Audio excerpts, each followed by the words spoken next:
Hello everyone, good day. Today we're going to tackle about instructional materials in teaching and learning. What is the difference between teaching aids and instructional materials? It's like, for example,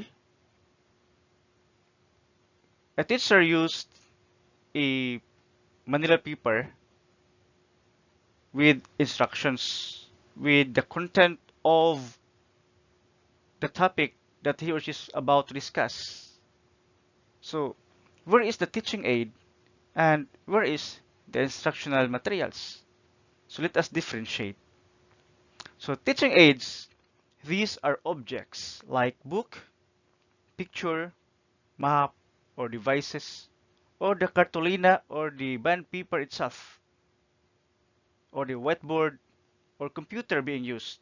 These are the materials, the media being used by the teacher or an instructor to enhance or enliven the classroom instruction. That's according to Merriam-Webster. They could be audiovisual, teaching aids like videos, or guest lectures, or tactile like 3D models. In simple terms, teaching aids are just the materials, the media, which cater to the kind of learners that we have. There are three types of learners. We have the auditory learners, we have the visual learners, and we have the kinesthetic learners. To address the needs of these learners, like for example, for the visual learners, they can learn more if they can see something. So the kind of teaching aids we're going to use is something that is visual. And to address the needs of those who are auditory, we can use something that produces sounds. It could be in a form of story, in form of music. And for the kinesthetic learners, we're going to use an instrument of paraphernalia that can let them move, that can let them like in the form of dancing or some do some actions. So teaching aids are just from the word aid. They help the teachers to transmit knowledge or skills to the different kind of learners we have in the classroom. How about instructional materials or the IMs? So these are the resources that organize and support instruction. So if you're going to instruct something, if you're going to deliver something, if you're going to discuss the content, the topic, so we also need the materials or the teaching aid. But the instructional materials, they carry the content itself, they carry the kind of information we're going to transmit, we're going to tell to our learners. So there are also instructions, there are already content, there are already information that we're going uh, to inculcate to the brain and to the heart of our learners. They could be embedded in the textbooks, they could be in the form of tasks written on the visual aid, they could be any supplementary resources put into any teaching aid. So nakuha ninyo? So ang teaching aids are just the paraphernalia. But the kind of information, the kind of tasks written in that material are the instructional materials. And that's according to the Remillard and Heck 2014. The IMs also refer to the human and non-human materials and facilities that can be used to ease, encourage, improve, and promote teaching and learning activities. Human and non-human materials. So teachers are human, instructors are human. So therefore, we teachers and instructors are also a good instructional materials. The moment we talk, we transmit instructions, we transmit messages. So human as we are, we are also teaching aids. But of course, we can be both a teaching aids and instructional materials. If we just simply smile and we say, can you tell my action? Can you describe me? So you, as teachers or instructors, then you are a teaching aid. But the moment you use yourself, the moment you speak, the moment you act with message, then you are considered an instructional materials. And the non-human materials, they can be facilities that can be used to ease, encourage, improve, and promote teaching and learning activities. So there is already information. There is already teaching learning engagement or process using the instructional materials.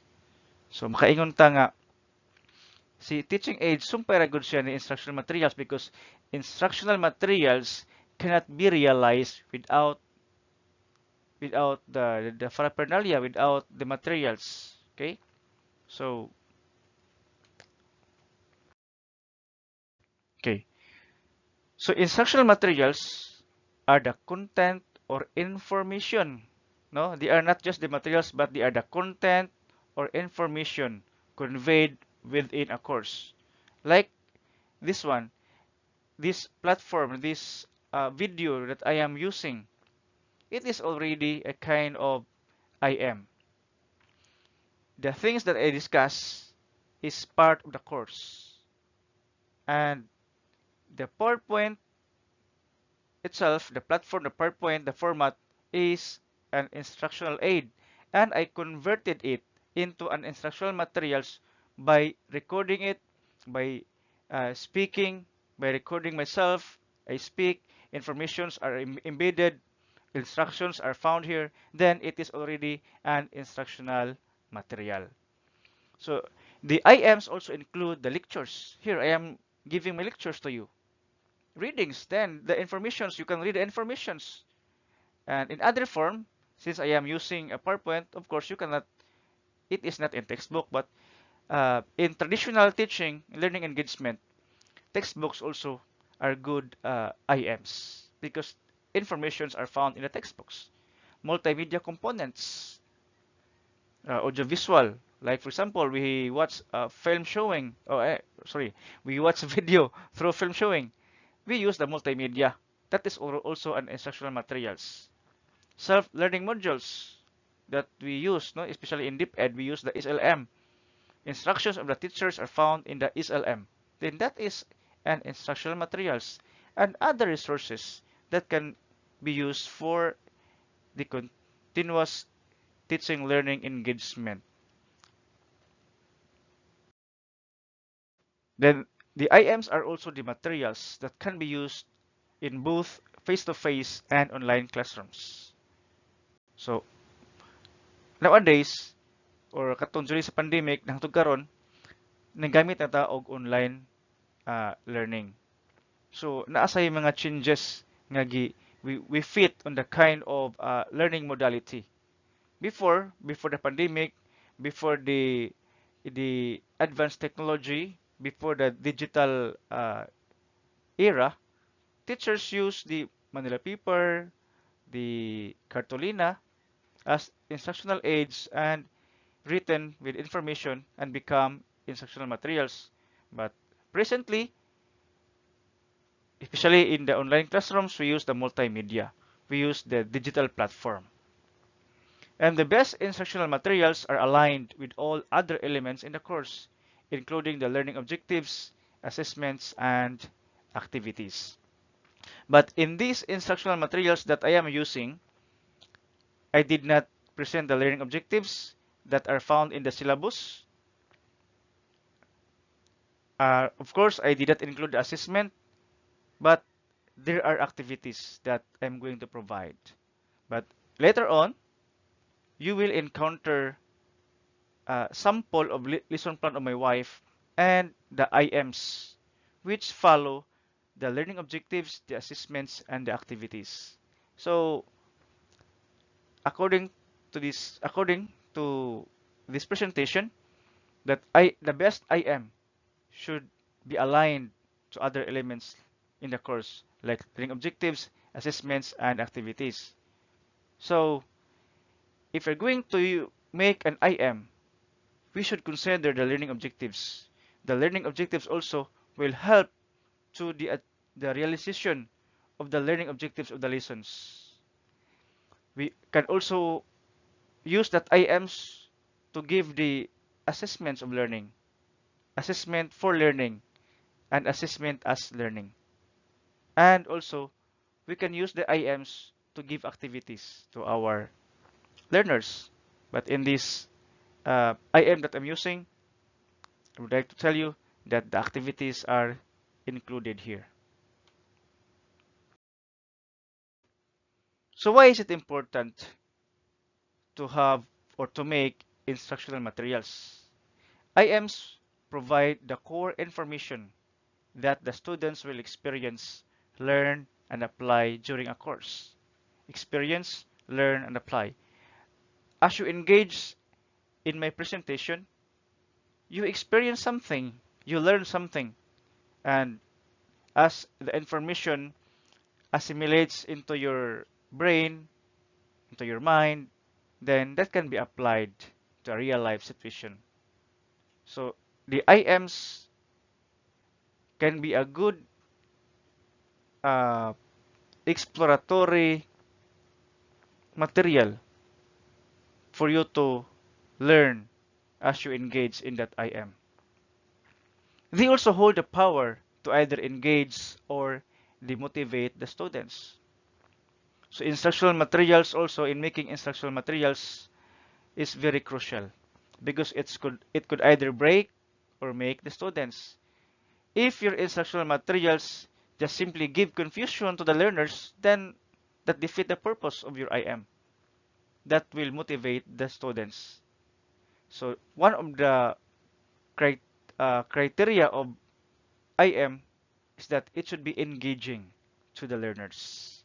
They should arouse the interest of the learners. They should be catchy. They should be entertaining to our learners. I hope you are entertained with my presentation. Okay? Therefore, instructional materials must be carefully planned, selected, organized, refined, and used in a course for the maximum effect. Nowadays, we have diversity of learners. We have the multiple intelligence of Howard Gardner. We have now students who are part of the children with difficult circumstances, like the PWD. We have also the indigenous people and other children who are underprivileged. We have gifted students. So, in making our instructional materials, we have to design it that will cater all the needs of our learners. We should select them properly. We should organize them in a manner that they are pleasing and they're engaging to our learners. Then we have to refine them. If there's a need to refine, if we know that this part of the IM is not good, is not viable to our learners, then we have to do the refinement and use in a course for the maximum effect. So we have to check also that our IM should be give impact to the teaching learning engagement. So done are the days. Sa unang panahon, inighuman sa usa ka school year, hipuso ni ma'am ang iyang kartolina, iyang manila paper, na inigasunod na sa klase, iyan na sang gamiton. No? So, magbalik-balik na sumo na kastanan. No? So, the end goal of instructional materials should give, uh, it should be productive. It should be conducive to our learners. The planning and selection of the instructional materials should take into consideration both the breadth and the depth of the content so that student learning is optimized.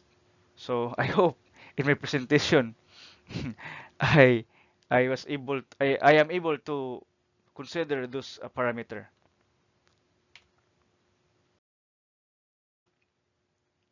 So in the Department of Education, we have this map of learning resources.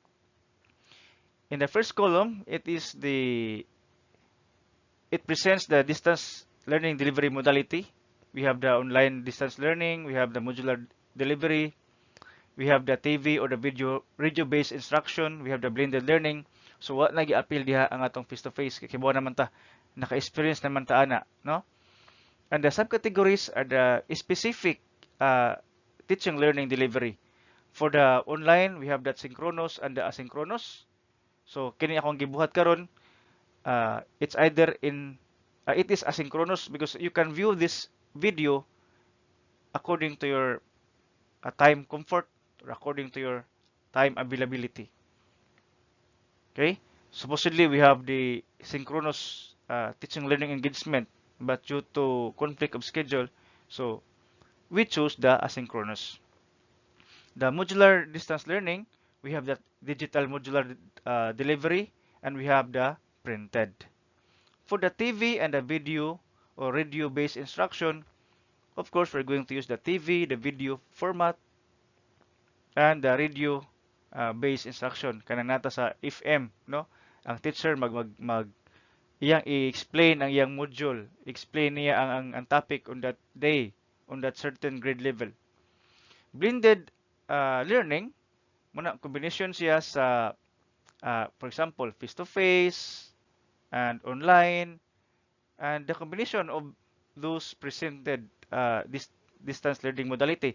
So sa Cebu Normal University, blended siya in the sense nga atong gi-combine ang online, synchronous ug asynchronous ug ang face-to-face. So mao na nga every Monday or Tuesday online. Unya Wednesday ug Thursday face-to-face. Okay. So kini diri mo ni siya ang mga case stages, kinder to 3, grade 4 to 6. That's case stage 2 and the case stage 3 and 4, the junior high school and the senior high school. Una kana dihang blue ug ang green, ang blue nagpasabot siya nga kana siya diha applicable ang kanang green nagpasabot siya nga mas priority na siya diha nga case stage. Okay? Okay, and diri mo na siyang mga learning resources. Og naa dinhi ang mga instructional materials. So for the online, ang kind of instructional materials nga atong gigamit is through the online. So kini akong gibuhat karon nga instructional materials na belong ni siya sa online. Okay? Online activities. So nagpasabot ana diha kay green man na ang case stage 3 and 4, it means mas priority ang online diha nga dapita for the basic education. So kay higher naman mo, mas applicable gyud siya. For the modular, we have the offline digital self-learning module, offline activity sheets, so di walay online. So mas favorable siya sa kining case stage 3 and 4 kay makamaon naman sila mobasa, no? Makagamaon naman sila mo gamit sa gadget, digital. Ang uban mga bata, they are still dependent from their parents. Ang printed modular, applicable siya sa tanan kay of course mga bata pwede man sila maka-access sa mga printed learning materials, mga activity sheets. Ang kining case stage 1 ug ang case stage 2 noon they are still need the help of their parents or guardians. Sa RBI, mas prioritize sila ang kining mga bata pagyud, no, kanang kinder to grade 3. Kay maglisod pa man sila sa mga modules, maglisod sila sa mga gadgets, so pwede ra gyud sila mo-tan-aw og TV, maminaw sila og radio, no? Okay. And for the blended, they are applicable for all stages. Okay. So sa DepEd, naa sa tay gitawag og assessment sa atong instructional materials, sa atong learning resources. Okay? So mao ni ang 7 ka criteria. So to quality assess our instructional materials, our learning resources, we have to consider these 7. Are they connected or relevant to the learning competencies? Base nang imong gibuhat nga PowerPoint, imong gibuhat nga IM ning simang sa imong competency. So kini ang karon ang ako ang topic kini akong IM nga gibuhat, it is really anchored to the expectation that you have to know about the concept of instructional materials, and later on you're expected to make instructional materials. So wa siya ning simang. Second, it should be appropriate to the grade level and learner characteristics in terms of language and activities. You're already in college level, so I think the PowerPoint and video presentation is appropriate to your level. Then it should be easy to reproduce and or disseminate. So kining akong IM, pwede siya mabuhatan ako link, i-share nako sa Google Classroom, akong i-share sa atong group chat. So it can be easily disseminated and from a credible or source or author. Okay? Uh, Am I credible? Okay? Then culture and gender fair. So culture, so di ko diri mag magbinuang sa other culture, no? So I have to respect the different genders. We have the LGBTQIE, no? So consider there should be no child left behind in making our instructional materials. Na di ta makaligis og any gender. Then it should be free from red flags or on possible copyright and plagiarism issues. So nakabantay mo ganina, na ako gipang cite nga mga sources, no? So wa ko ning claim nga ako to. Okay? So I mentioned DepEd. So wa ko ning claim nga ako na siya. It like this kining certain slide. I borrowed this from DepEd, no? So we should give due credit to the owner of that certain information. Then the layout and format should be easy to read and pleasing to the eyes. I hope my presentations are pleasing to your eyes. Okay, so for you to learn more about instructional making, I send a link to the Google Classroom. Kindly open it, kindly access. That is the detailed lesson plan of my wife in oral communication.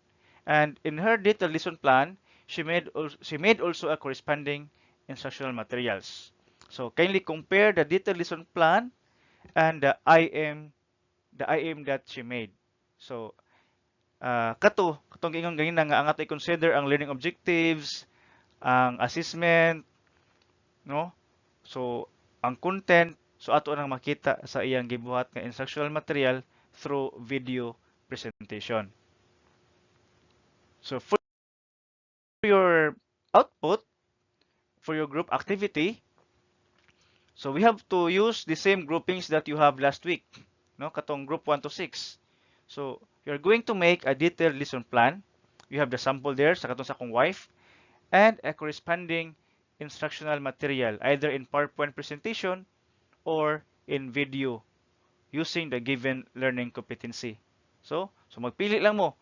So magbuhat mo og detailed lesson plan sa ako unya ihatag nga learning competency og in that detailed lesson plan nga inyong buhaton magbuhat mo og PowerPoint presentation or video presentation.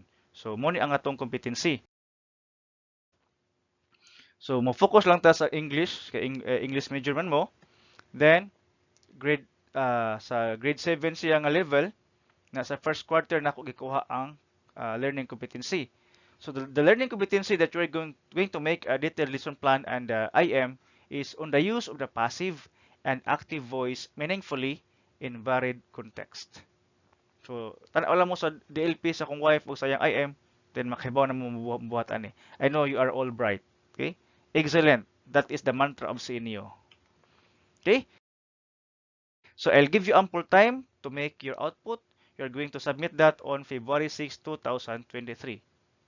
So send your group output to the link to be provided soon. So ako raw niya ibutang sa group chat o sa atong Google Classroom ang link where you for you to submit your group output.